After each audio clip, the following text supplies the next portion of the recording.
Cylinder 1000 रुपया से ऊपर हो गया। यही भाजपा वाले लोग गाना गाता था, महंगाई डाइन खाई जात है। यानी पहले भाजपा वाले लोग की महंगाई डाइन लगती थी, अब जो है भौजाई महबूबा लगती। किसान को यूरिया नहीं मिल रहा, खाद नहीं मिल रहा, सही धान का उचित दाम नहीं मिल रहा, लोग परेशान हैं। बताओ मुजफ्फरपुर में इतना लीची का होता है, क्या फूड प्रोसेसिंग यूनिट खोला जाता, कारखाना खोला जाता, एक बताइए कहीं नहीं।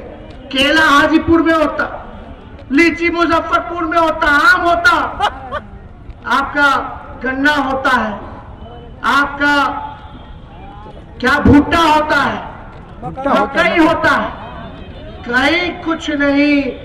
एक योजना बता दीजिए जो बिहार में जिसका फैक्ट्री लगा हो फूड प्रोसेसिंग यूनिट का।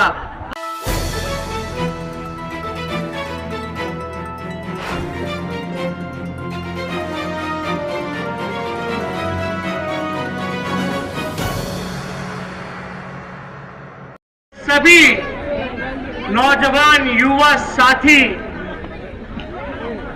आप सब लोगों का इस चुनावी जनसभा में अभिनंदन करते हैं और आप सभी लोगों का स्वागत करते हैं। और राष्ट्रीय जनता दल के राष्ट्रीय अध्यक्ष आदरणीय लालू जी ने और लेफ्ट पार्टी के सहयोग से बौचहा उपचुनाव में प्रत्याशी लालू जी ने अमर पासवान जी को बनाने का काम किया है।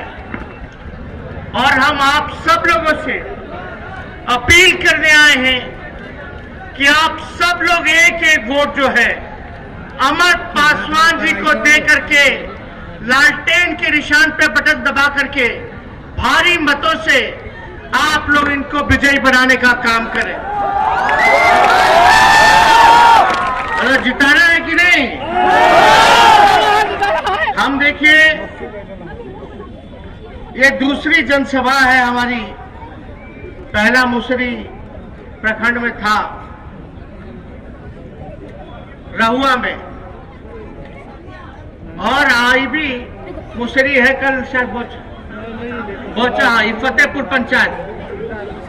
तो आप सब लोगों से हम यही अपील करते हैं कि ये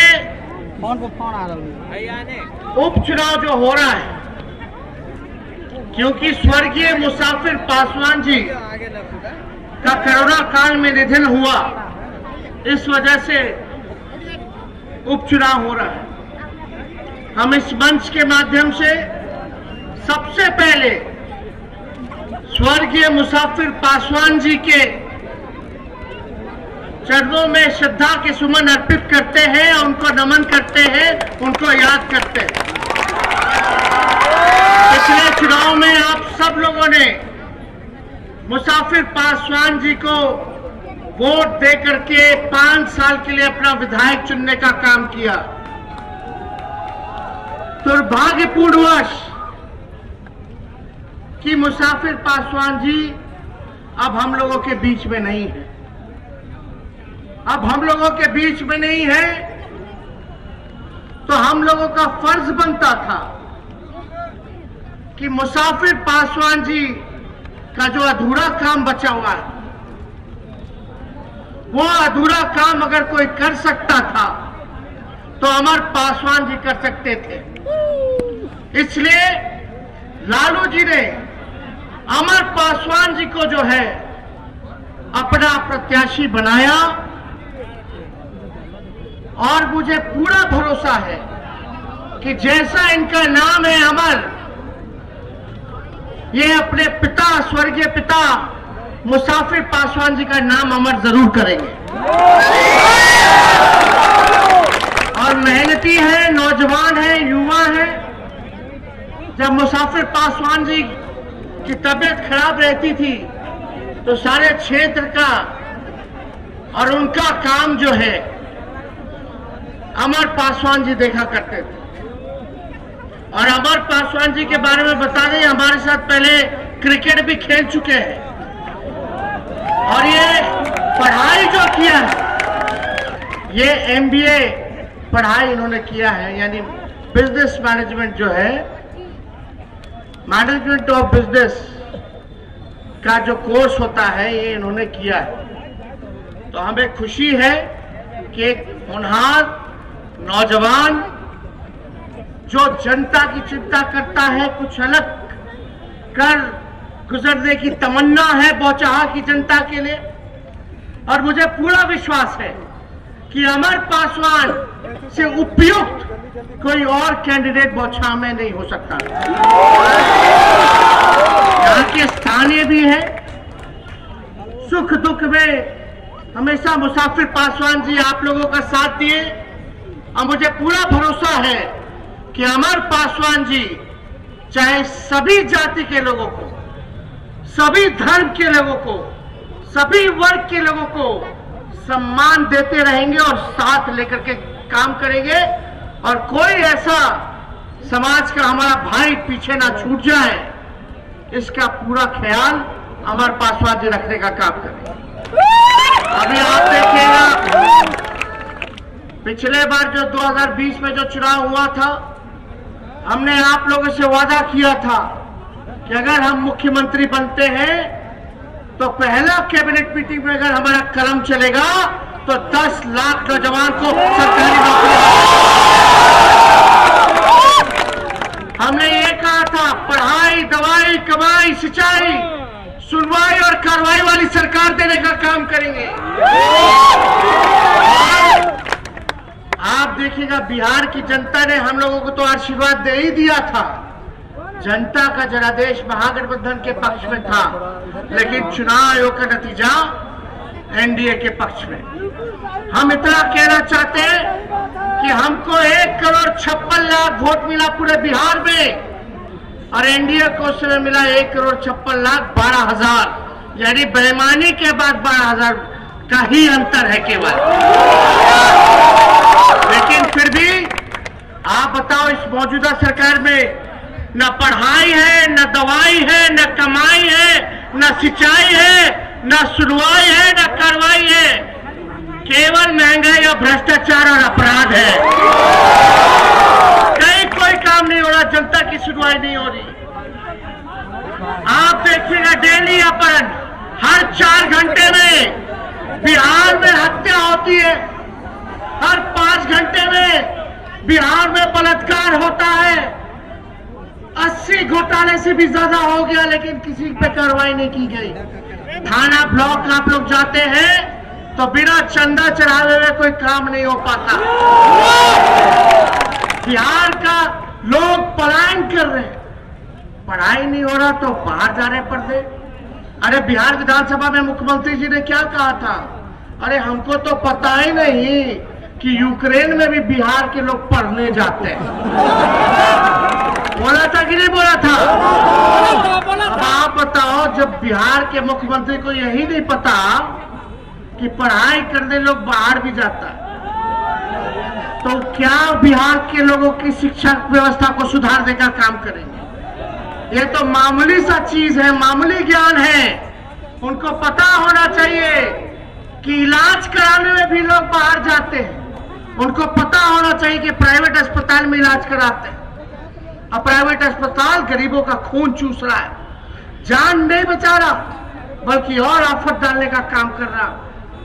और पढ़ाई को लेकर के आज के बता दो, कौन माता पिता चाहता है कि उसका बच्चा जो है सरकारी स्कूल में पढ़े? जो बेचारे आर्थिक रूप से कमजोर है, वो मजबूरी में पढ़ा रहे हैं सरकारी स्कूल में, लेकिन थोड़ा सा पैसा आ जाता है तो सब प्राइवेट स्कूल में भेजने का काम करता है। मुख्यमंत्री को यह भी नहीं पता कि हर दूसरा परिवार बिहार का पलायन कर रहा है, रोजी रोटी के लिए, मजदूरी के लिए, कमाने के लिए, अपना घर का, परिवार का पेट पालने के लिए। और नीति आयोग की रिपोर्ट में हर सूचकांक में बिहार जो है फिसड्डी राज्य साबित हुआ। तो आप समझ सकते हैं, ये एनडीए नहीं है, ये डबल इंजन नहीं है, ये ट्रबल इंजन है जो जनता को ट्रबल देने का काम कर रहा है। महंगाई, पेट्रोल का दाम 100 रुपए से पार, डीजल का दाम 100 रुपए से पार, सिलेंडर 1000 रुपया से ऊपर हो गया। यही भाजपा वाले लोग गाना गाता था, महंगाई डाइन खाई जात है। यानी पहले भाजपा वाले लोग के महंगाई डाइन लगती थी, अब जो है भौजाई महबूबा लगती है। बताओ कहां से गरीब किसान को यूरिया नहीं मिल रहा, खाद नहीं मिल रहा, सही धान का उचित दाम नहीं मिल रहा, लोग परेशान हैं। बिहार के लोग बाढ़ से तबाह होता है। बताओ मुजफ्फरपुर में इतना लीची का होता है, क्या है फूड प्रोसेसिंग यूनिट खोला जाता, कारखाना खोला जाता, एक बताइए कहीं नहीं। केला हाजीपुर में होता, लीची मुजफ्फरपुर में होता, आम होता, आपका गन्ना होता है, आपका क्या भुट्टा होता है, कहीं होता है, कहीं कुछ नहीं। एक योजना बता दीजिए जो बिहार में जिसका फैक्ट्री लगा हो, फूड प्रोसेसिंग यूनिट का फैक्ट्री लगती तो काम होता, यहाँ के किसानों की स्थिति अच्छी होती, लेकिन कोई काम नहीं किया जा रहा है इस मौजूदा सरकार के द्वारा। इसलिए आप सब लोगों से हम यही अपील करते हैं कि आप सब लोगों ने इतना प्यार दिया, इतना मान सम्मान दिया, आप लोगों ने इतनी ताकत दी, आज इतना ताकत हमको दिए हैं कि आज जब बिहार विधानसभा में जनता के मुद्दे को उठाते हैं तो मुख्यमंत्री जो है भाग खड़े होते, कोई जवाब नहीं होता। आज इतना ताकत दिया कि मंत्री अगर झूठ बोलते हैं, सदन को गुमराह करते हैं, तो उनका नाक रगड़वाने का हम लोग काम करते हैं, ताकि सरकार पे दबाव रहे, वो जनता के प्रति उत्तरदायी बने, जवाबदेही बने। लेकिन भैया, काका, चाचा, चाची, सुना, इस सरकार नहीं चल रहा, इस सर्कस चल रहा है। बीजेपी वाले लोग प्रदेश अध्यक्ष प्रशासन को, मुख्यमंत्री को कोसते हैं, मुख्यमंत्री स्पीकर को कोसते हैं। बीजेपी के लोग मुकेश सहनी को बाहर कर देते हैं, मुकेश सहनी बीजेपी के घर आते हैं। आप समझ जाइए, हम मुकेश सहनी जी को चिताए थे, हे मुकेश जी, कहां जहां खड़े होकर के भाषण दे रहे एनडीए में, आप समझ जाइए आपका रिचार्ज होगा कि नहीं होगा वो आप समझ,